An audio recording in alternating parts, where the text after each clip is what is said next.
নমস্কাৰ Gyandeep live channel YouTube চেনেলত আপোনালোকক স্বাগতম। আজি আপোনালোকক আমি দেখাব ওলাইছোঁ পাণৰ খেতি আৰু এই প্ৰজাতিটো হৈছে বৰপাণ আৰু বৰপাণৰ খেতি আপোনালোকে গম পায় অসমৰ মাটিৰ জলবায়ুৰ কাৰণে পাণৰ খেতি অতিকৈ উত্তম আৰু এইবিলাক আমি পাইপত প্লাষ্টিক পাইপত আমি এইদৰে পাণৰ খেতি কৰিছোঁ আৰু পাণৰ খেতি আমি ভালেখিনি বজাৰত বেচিবলৈ সক্ষম হৈছোঁ আৰু এজোপা গছত প্ৰতি বছৰে আমি 400, 500, 600 টকা মিনিমাম আৰু মেক্সিমাম 2000, 3000 টকালৈকে পাবলৈ সক্ষম হৈছোঁ আৰু বৰ্তমান আমি ইয়াৰ পুলি দি আছোঁ ৰাইজক আৰু লগতে পাণবিলাক আমি বজাৰত দি আছোঁ আৰু যিসকলক ইয়াৰ পুলি লাগে বা এনেকুৱা ধৰণৰ পাণৰ প্ৰজাতি সঁচ লাগে আৰু লগতে এনেকুৱা ধৰণৰ যদি নাৰিকলৰ ফাইবাৰ এইটো ফেক্টৰীৰ পৰা আহে চুগলিৰ এই ফাইবাৰটো আমি এইদৰে পুচ বনাই দিওঁ প্লাষ্টিকৰ। যদি আপোনালোকে লাগে ৰেডিমেড পুচ আপোনালোকে পাব আমাৰ পৰা আৰু আপোনালোকক আমি হোম ডেলিভাৰী কৰি দিব পাৰিম এই পুচবিলাক। আৰু চাওক কিমান ধুনীয়াকৈ বগায় আৰু এইটো পাৰ্মিনেণ্ট খেতি।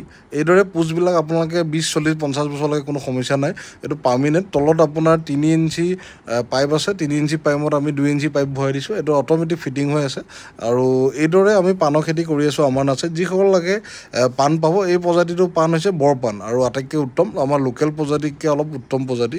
পাণখন ডাঙৰ হয়, খিলাটো খাবলৈ খুব সোৱাদ হয় আৰু এই পাণৰ প্ৰজাতি খেতি প্ৰতি ঘৰ গৃহিণী বা গৃহস্থ স্বাৱলম্বী হ'ব পাৰিব ঘৰতে।